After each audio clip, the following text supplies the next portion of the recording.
everybody. I'm Jennifer Bloom, host of Soul Wisdom Abundance, Create Wealth Through Spiritual Health. And I have to take a breath because I always sort of want to jump right in and tell you how excited I am that you're here and all of that. And so I'm trying to learn to slow down a little bit. But truly, I'm honored that each of you are here listening and being curious about how to do money, so to speak, in a new way, and curious about what it means to add soul into your day-to-day experiences, and particularly into your money. If this conversation creates a level of interest for you, I'm going to invite you to jump over to my Soul Abundance page on Facebook. There's a lot more information over there, and you can learn a lot more, as well as connect with me if you have any questions. All right. Okay, so let's get into the conversation for today. And I'm going to start by saying that 2020 continues to keep giving in the way, right, that it's been giving all year. We've really had to find a new way to do money. The coronavirus seems to have impacted every single aspect of our day-to-day life, our economy, and really how we feel, right? I mean, it's really brought a lot of unknowns, which creates a lot of feeling of not safety. And when there's not safety present, there must be a better way to say that, but when we're not feeling safe, there's a lot of unknowns, and we can experience trauma and grief for how things were. And there's a lot of trauma and grief coming. I mean, we could spend the next hour just talking about the trauma and grief that's being experienced by all kinds of people in this country. And how do we handle that? How do we handle the guilt and the sadness that comes along with that, and et cetera, et cetera, et cetera. And at the same time, we have to live our lives, right? We have to know how to come back and live on a day-to-day basis. And really the way to do that, right, is through changing our own internals, which is going to change how things are appearing in our external world and then our world at large.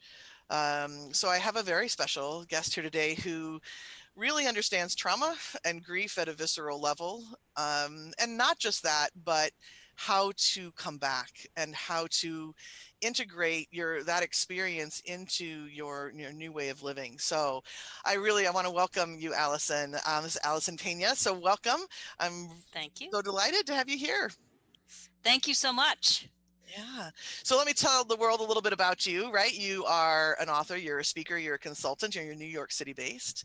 And very pertinent to this conversation, you were your husband's caregiver, primary caregiver, throughout his entire journey with pancreatic cancer until he lost that battle in 2016.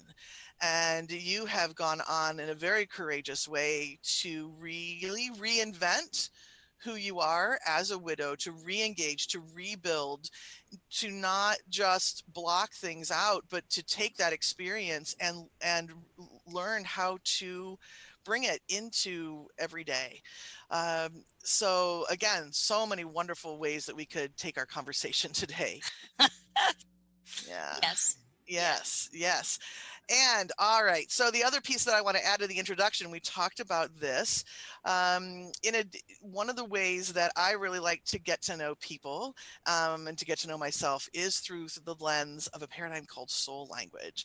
And soul language paradigm says there's 107 different languages, and we brought different sections of these languages into our experience. We have 3 languages that are our personal soul, and then we also have other energies, language energies, that support us in our relationships. So I would love to share yours with the audience, right? Glad to. Yeah. Okay. And we can, that be really maybe a good place to start the conversation too, because your personal languages are, let's see if I can remember here, observer, which is all about seeing patterns, really being, seeing deeply, right?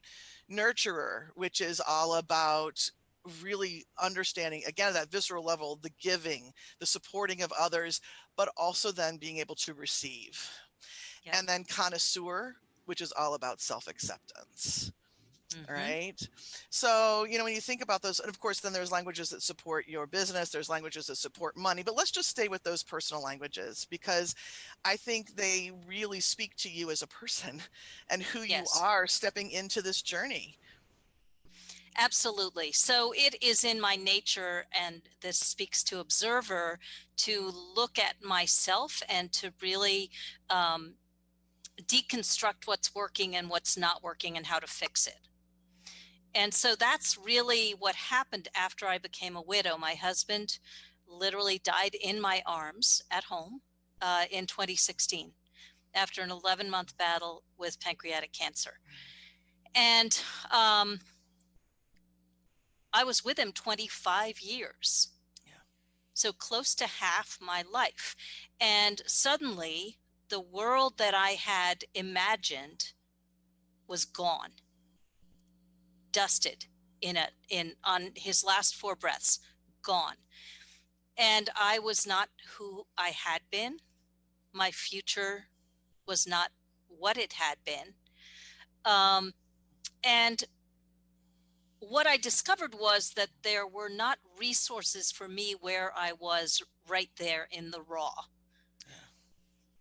There was lots of, here's how you manage the finances. Here's how you declutter your home. But how do you deal with the wasteland of grief? And I have a definition of loss or transition that is a little unusual. So it's the death of a future imagined or co-created that will now never come to pass. Mm, beautifully said. Yeah. Yeah. So when I came out of this, I was just swamped in grief. The first year was swamped in grief. The second year was all rage. It was crazy. And none of it did I have any control over. And all of it impacted my life. My husband was an artist who left me 1,000 paintings. So if you imagine trying to, first of all, there was the danger that his legacy would swamp mine. Mm-hmm. Mm-hmm. So I had to really look at who I was after his death and what I wanted that to be, because I needed to take care of his work, but I needed it not to stop my life. Right. And so through the course of my own coming back to resilient, coming back to resourceful, there was this moment because I kept being treated like I was broken and I might never come back. And honestly, I felt that way too. Yeah. Yeah. My energy was completely unreliable. I couldn't remember an appointment within 2 seconds. I had forgotten it. And I had the attention span of a fruit fly. So what that meant, I was a consultant who couldn't Right. deal with people. So I couldn't reach out. I couldn't network. I couldn't get new clients. I could not even serve the ones I had. I also had done proofreading, medical editing, but I couldn't remember a detail from 1 second to the next, much less where something appeared in a document and 30 pages later. Mm-hmm. So suddenly, from the perspective of making money, I couldn't do anything I was qualified for. And there was this turning point moment where I decided I was not broken. No matter what the world said, no matter how I felt, no matter that I burst into tears at the drop of a hat, I wasn't broken. And what an important decision to make, right? Those changes have to come internally first, don't they? They do. Right? And when you're in that trauma hole Hmm. of grief and rage and attention span of a fruit fly, it's hard to get to that internal space. So what do you think? Was it in quotes, just time that allowed you to get to that point of making the decision of not being broken? Or what do you think enabled you to be able to do that? Yeah, part of it was the observer that I was. I looked at the life I was living. So after anything that happens, we contract. And I actually parallel what's going on right now. All of the things that are hitting us right now are very like that first year. Yeah. People are just contracted. We're really getting hit from all sides with one thing and then another thing and then another thing. And how do you come back from that? And so it was really, I looked at the life I had, which had gotten smaller and smaller and smaller and smaller. And, you know, I live in New York. My husband and I have an apartment here. So that was 2 salaries to 1. He Yeah. also had a studio, which took me a year to close out. So there was that rent.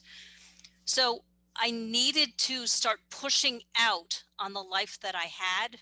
I needed to want more and I needed to reach for more, but my capacity was really small, Mm-hmm. really Mm-hmm. small. And so as an observer, I looked at my life and I started looking at the places where I could begin to push out against my own fear. Yeah. So what were some of the first ways that you were able to do that for yourself? Um, I So very small way. At the beginning, I could not remember to eat. I had about 5 seconds before when I thought, oh, I'm hungry, 5 seconds to get to the kitchen before I forgot again. Mm-hmm. It was great for weight loss, but it was not very good for health. Right, exactly. Not exactly the medically approved way to release weight. Yes. No, no. And so I wound up putting baskets of power bars and stuff around the house so that I would have a visual memory as well. So that was like one of my nets. Um, the first thing that I was able to do for work, so I had no energy and no memory, was I had another friend who was a widow and she had a Halloween pop-up shop. Fun. Yeah. Yeah, yeah. And I knew that I could take a hanger and put it on a bar. Mm-hmm. Mm-hmm. I Mm-hmm. could do that. Mm-hmm. And Mm-hmm. so by doing that, I began to increase my capacity, just push out a little bit. Because when you're really contracted, you actually can't go back to where you were right away. Right. Right. Well, it's almost as if that doesn't even exist anymore, It right? I doesn't. mean, it's you contract, and the way that I envision it is it's almost like you have a shell around you now, right? So you got Right. to get through the shell first, and then what was there before is just sort of empty space. There's nothing defining where you're going to go back into. Well, exactly. And that's the piece that I call re-engage. So Okay. with the observer, it was look into my life and see what would make the biggest difference. So I needed to start making money. I needed to regain confidence. I needed to improve my feeling that I could do things again. And I had to just start building back up. Mm-hmm. Um, and be nurturer side, be at peace that it wasn't where I was Yeah, absolutely. and Now, not beat myself up. yes, which is kind of sewer, right? Being able to look and say, here I am, and in this breath, I'm okay. Right. Yes. And you mentioned a word just a little bit ago that I want to highlight because you said that the bars and the baskets became one of your nets. Can you explain what Mm-hmm. you mean by net? Yeah. So a net is something where, so I needed to look very clearly at where I was, the foundation of where I was. It wasn't where I wanted to be, but I couldn't say I was where I wasn't. Right. You know, Yeah. I didn't have the foundation for that. So a net was my looking around and seeing where I was dropping things. Okay. Okay. Okay. So where was I not able to do things? I had for a while a little note by my door. It said, and usually it happened when there was a breakdown. Something happened that didn't work. So I had a little note by my door for a while, and it said keys, wallet, shoes, coat. Yeah. Because one day I went 2 blocks in my slippers, and the only reason I realized that was because my heels started getting cold. Mm, mm-hmm. So it was something didn't work, and then I developed a net to catch me. Another time I couldn't go home. I was so distraught. And my husband's paintings are everywhere. Yeah.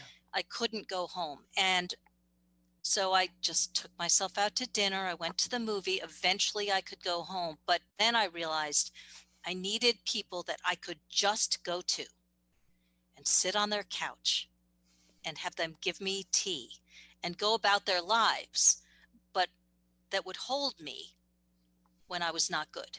And I Yeah. used it once, but there were 5 people who said, if you call me up at 2 o'clock in the morning, you can come.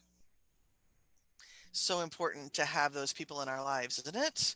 It And really you is. don't realize it until you start going through. I mean, intellectually, I think we could probably say, oh, I need friends. I need people I can lean on. But it's when we get into these places where we're contracting, where we need that structure in place. And if we Yep. can put that structure in place before the grief and trauma hits, all the better.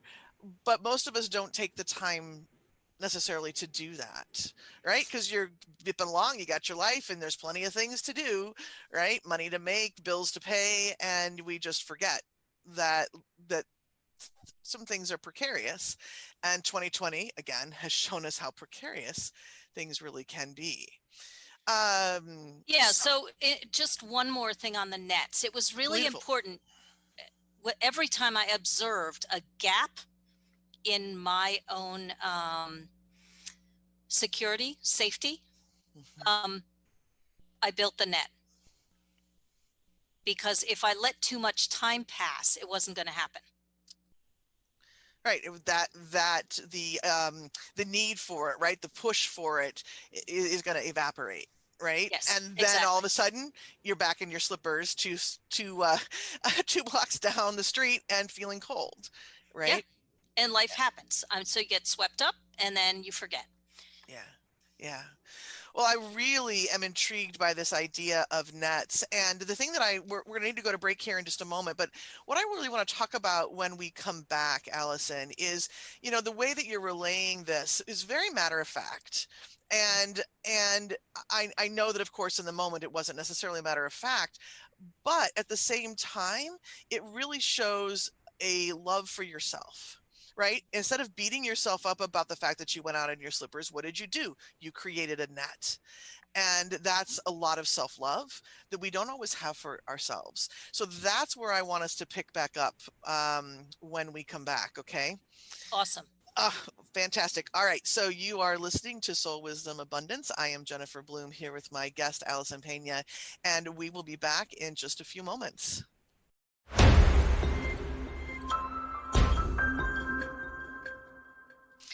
Welcome back. You're listening to Soul Wisdom Abundance. I am Jennifer Bloom, and I'm here with my guest, Alison Pena.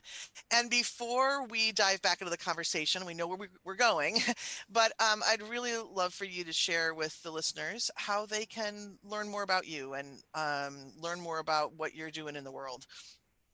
Yeah. So I call myself Alison Pena, AKA Bad Widow. And my website is badwidow.com. And you can pretty much find everything there. Fantastic. Fantastic. And then you also have a course coming up. Can you share a little bit about that? I do. I have a course that's called Advance Through Transition. I think we can all agree we're like swamped in transitions right at the moment. A 6-week journey to re-engage, reinvent, and rebuild during difficult times. It's all about the stuff we've been talking about here. Oh, yeah, it's super timely, super Uh-huh. timely.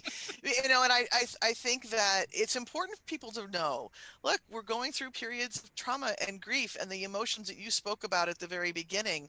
I think, we get really confused. Well, still, even knowing as much as I do, right? It's like, where is that anger coming from, right? Why am I spewing something about the postman when I never would before? Not to him, but just like, and it's like, okay, now wait a minute. Everything is so elevated. You're just, everything's right on the surface. And so those emotions just tend to come forth. But it's not very practical and it doesn't feel very good, right? So, and where can people learn about your course at badwidow.com? Badwidow.com. Yep. Fantastic. Okay. Okay. Yep. Yep. Wonderful. Okay, so we before the break we were talking about the nets that you were building for yourself, and the observation that I made is that, as you're relaying all of this, I don't hear any sort of condemnation in your voice. I don't hear any apology in your voice about the things that you were going through. It was just, here it is. And there's a level of acceptance that probably took some time to get to. I don't want to Oh, yeah. I don't want to paint over things, but at the same time, you're not apologizing for them. And there's that, that takes a level of self-love, right? That hopefully, think about connoisseur, right? Again, that language that you have, Yep. it takes a lot of self-love to be able to do that. Can you share any more about how you are able to be in that place of love for yourself when when you've got the attention of a fruit fly? It can get frustrating. Right? It can get frustrating. Yeah. I mean, the thing that I hear, which I absolutely disagree with, is just push on through. Yeah. I think that's the worst advice ever. Mm-hmm. Tough it out, push on through. This is very much national culture, but if your tank is empty, you can't. You Yeah. cannot push on through. And so I realized that, and I developed a net for that too, because I love designing stuff that works to hold the life that I want. Mm. And so what I realized was that there were times that I could reach out to people. There were times I had lots of energy, then I would go really fast and do a lot. There were times I would have no energy, and then I would do just a little bit. And I wouldn't shame myself about any of it. Beautiful. As long as I could check in with me and see where I was that day, that moment, and then interact with that. So whatever was my internal truth, there's always plenty to be done. You can do the dishes, or you can make sales calls, or you can write something, or you can, go visit a friend. There are always things that make up a life to do. Mm-hmm. And Mm-hmm. so my net for this was I wrote down all the aspects of my life, all the activities, all the actions, all the connections. And when I'm tapped out, I look at my list and I pick what matches my energy level, my capacity that day. And then I celebrate whatever that is, because I can get that done. Beautiful. Beautiful. So it's such an honoring of yourself, right? Like, okay, Absolutely. here's the whole menu, right? Of things that I can do, should do, want to do, need to do. Yep. But then I get to check in with myself and say, okay, what is it that I can do? And then when that gets done, there's a celebration for it rather than saying, well, but what I should have done is XYZ. Mm-hmm. Right. And that internal honoring is one of the things that I think is so important. And you talk about sort of this national culture of push, go, pain. I call it pushing the pain button, right? That's how we're supposed to motivate ourselves. And I'm actually in the third segment here, gonna talk about that in a little bit more detail. And it angers me to feel that, because when we flood ourselves with self-acceptance and love, it's so much more effective. We're so much more, we're allowing our whole being to come in, because when we push through and we don't listen, it's like we're chopping ourselves in little bits and we can't come at it as our fully authentic self. Exactly. And I mean, there's a reason for the saying, time flies when you're having fun. Yeah. When you're having fun, it just clicks along. It's amazing. and things get done fast. Yeah. And there are also times when it's time to do internal work, and there's time to do external work. Yeah. And that requires checking in with yourself. So sort of the three things that I do with people that I work with is after a transition or a loss, I help them to re-engage. That's part of what I've been talking about. The second thing is, because you're no longer the person you were before the loss, you have to figure out who you are, because maybe priorities have changed. Yeah. Sometimes what happens is my husband was sick with pancreatic cancer for 11 months. I'll tell you, it sorted out what was important really quickly. Yeah. Yeah. Because when you say, what would you do if tomorrow was your last day? In those last 11 months, there was going to be a day that was our last day together, and it was coming fast. And it utterly changed my level of fearlessness. Interesting. Right? So, Because, yeah. In what ways? well, because if tomorrow was really going to be his last day and our last day together, then why was I not doing the things that I longed to do that I was scared of? What was I waiting for? Yeah. And there's something about facing your mortality or somebody else's mortality in that way that brings that home really fast. So the second piece is to reinvent yourself. Who are you now? Are there realizations that you've come to after the loss, after the transition, that might reshape your life? Right now, all our lives are reshaped. Right. Right. Record unemployment, COVID-19, social distancing, systemic racism, social justice, climate change. Climate change. Right. Yep. Yeah. You know, Yeah. I mean, exactly. I'm having trouble even listing all the things that are hitting everyone right now. And so being able to really look at, okay, now that I've come through this, or now that I'm in the midst of this, let me really look, not assume, but really look at what's important to me, because it may reshape my life. Absolutely. And it really puts a nod to what we were talking about before, which is the previous life is gone. It's Yes. just it's gone. So who do I want to be today? Who do I want to be now? And how do I bring in some of that fearlessness, right, that you were speaking about? How can I bring that into the picture as well? Yes? Exactly. Exactly. And then the third thing is, in the face of a trauma, so there might be people who are, what happens a lot in our culture is people get shamed for circumstances outside their control, including actually aging. Oh, that's a whole other conversation we could really have. Absolutely. Right. Right. But considering that we're all doing that. Exactly. That's a problem. That's a problem. And as you know, it's a good problem to have, because we don't always gift the gifts, right? Yeah, no, it's an awesome problem to have. But the shaming is an issue. Yes, that it is. We shame people for, oh, you lost your job. Oh, you, whatever.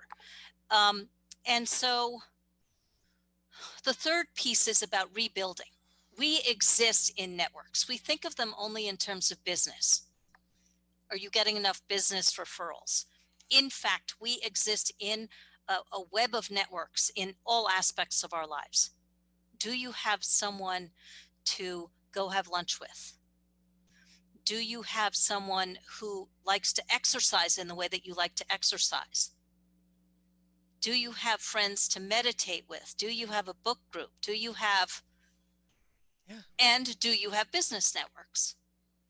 So part of reinventing yourself and figuring out what you want is to have networks that support the life that you desire. And we don't think of networks that way. Absolutely. And I think it's important to put that emphasis on the life that we desire, right? And one of the things that I teach is, okay, you're here, and you kind of think about yourself on a center dot, and then when you go out to that, put a ring around the next, like, okay, what's my next leap? And Yep. then there's another ring outside that. What's even beyond that? So if you can, taking this idea of building networks, what a fantastic way of supporting yourself through Mm-hmm. those different those different expansion rings that you really would like to have, and giving yourself permission to say, what do I want? Not what does society say a 51-year-old woman should want or do, right? But Yep. what is it that I want? Yeah, exactly. And if you are really thinking in that way, then you can take a look at your network as it exists now and see where you have gaps.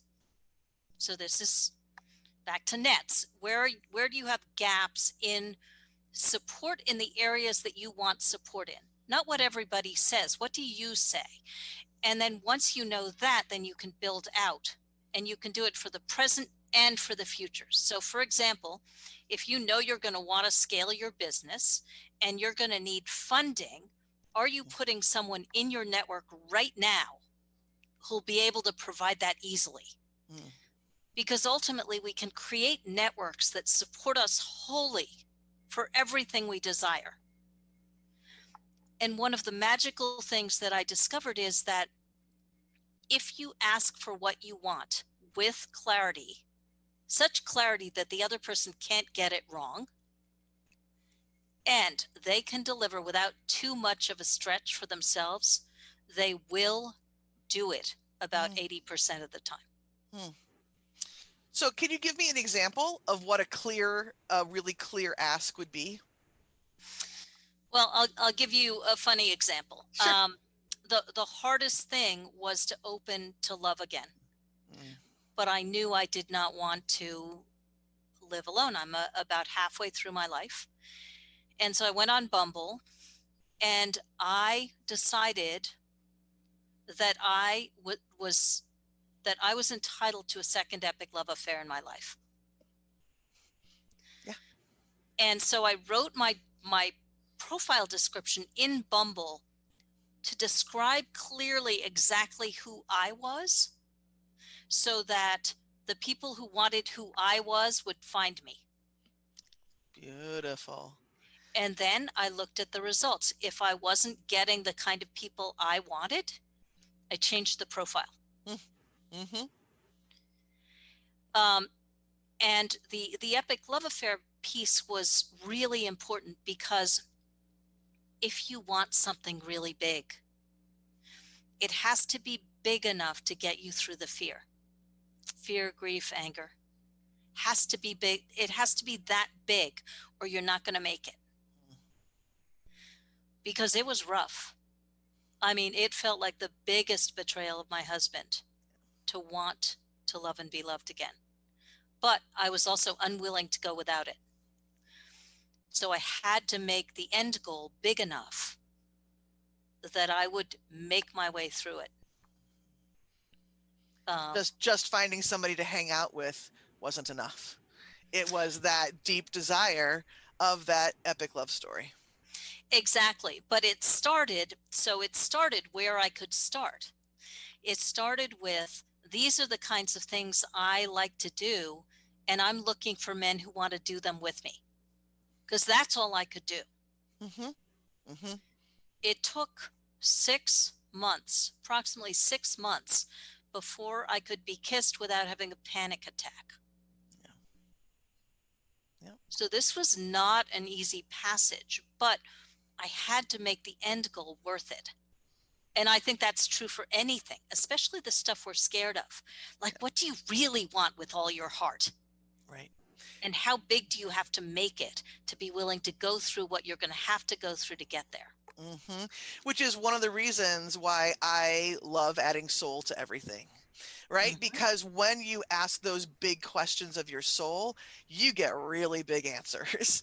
right? It isn't just, in terms of the money world, it isn't, oh, I want X amount of dollars in the bank. I mean, that's fine. I have no problem with somebody having a goal like that. But when you ask your soul what it wants, that's when you get I want to build the foundation for XYZ.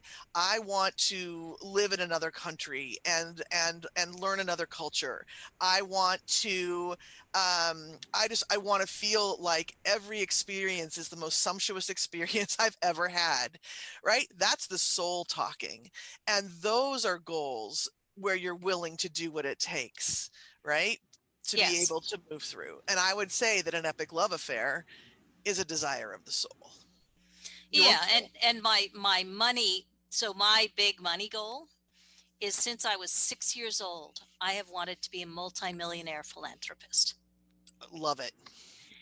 And I'm not the multimillionaire part, Mm-hmm. but I've been a philanthropist all my life, Mm, giving time and money, mm-hmm. because that's what a philanthropist is. Right. Right. And I'll get there. Yes, you will. I And will.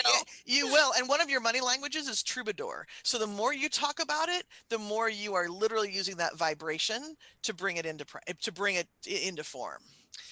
Oh my goodness, Alison, I could talk so much longer with you. It's fantastic. So we've got just a few seconds left. What's the one thing you want people to walk away from this conversation remembering? The skills that I teach, the strategies that I teach to re-engage, reinvent, and rebuild, their life skills. So they're skills that you can take anywhere. And I have a giveaway, which will, I think, be in the show notes, Yes, absolutely. which is called Building Nets You Don't Have to Mend. 5 simple steps to assess breakdowns, reframe priorities, and leverage resources. I would really love for you to go and grab that. Please, I'm going to encourage everyone because, as you say, it's a life skill. And I don't know that we have to do much convincing at this point. After everything you've shared and what we all know about 2020, right? It's going to require a lot of re-engaging, reinventing, and rebuilding. So thank you for that gift. I'm deeply appreciative and really going to encourage all the listeners to go ahead and take advantage of that because you never know where it's going to show up. Well, Alison, thank you so much for the gift of your time and your wisdom today. I'm just delighted that you were here to speak with us. So thank you so much. Thank you so very much for having me on. Absolutely. All right. So everyone, please visit her at Bad Widow. And we are going to take a quick break. And when we come back, I want to dive more into what Alison was speaking about in terms of sort of that pushing through mentality and sort of what my antidote to that is. So we will be back in just a few minutes.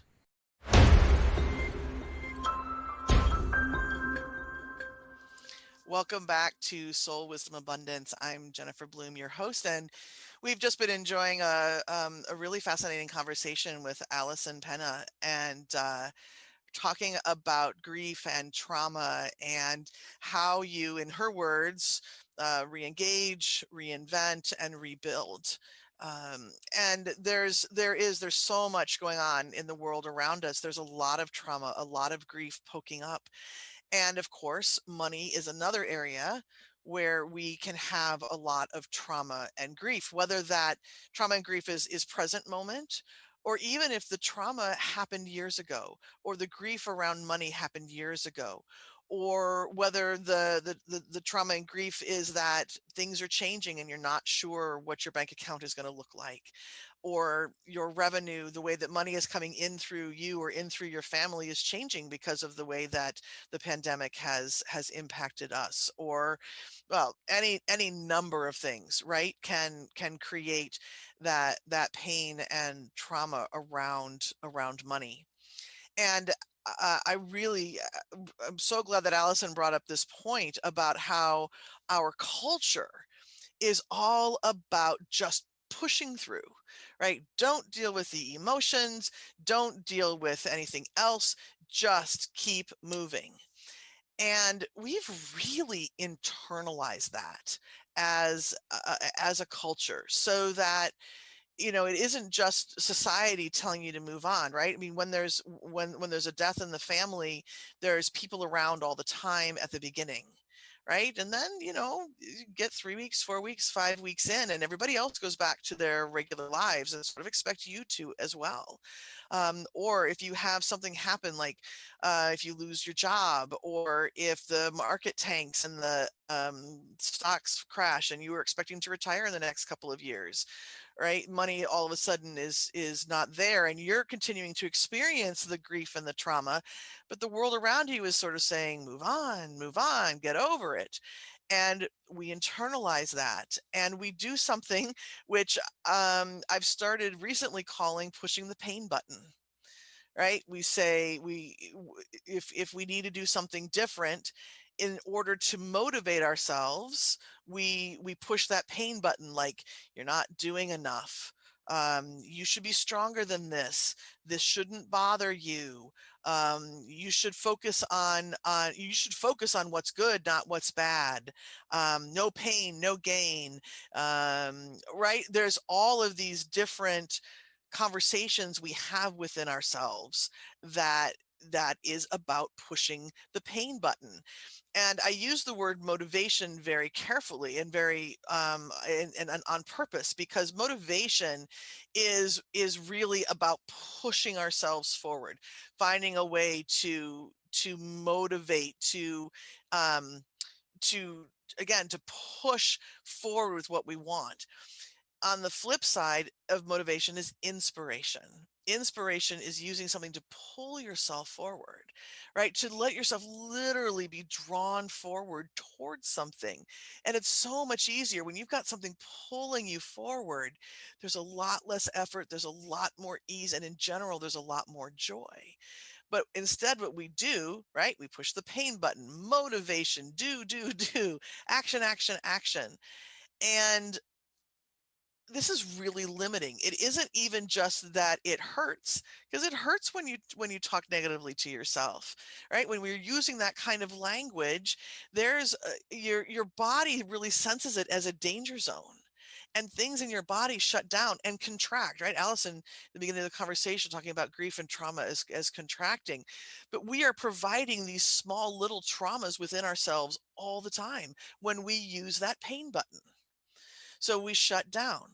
Now, if you think about in the area of money, what you're doing when you're pushing this pain button, usually the words we use are, I need more. There's not enough. How am I ever going to retire? How am I ever going to find the job that I love? How am I ever going to live the lifestyle I want if this is what my money looks like?